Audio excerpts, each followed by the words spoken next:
लेकिन मैं दुआ के लिए बहुत खुश हूँ। शारिक एक बहुत अच्छा इंसान है, दोनों साथ अच्छे लगते हैं। अब ये बात कहाँ से आई? उसका बॉयफ्रेंड है।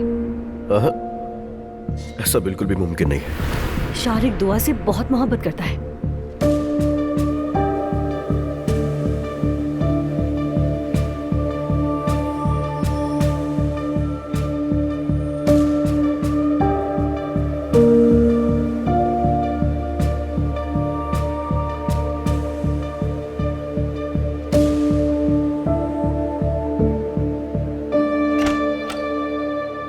दुआ क्या वाकई उस आदमी के साथ है?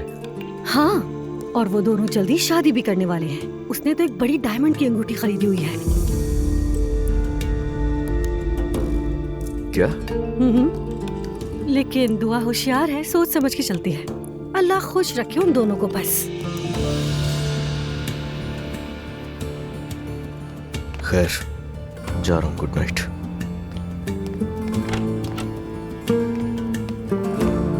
असलान, तुम बस सोचते ही रहो।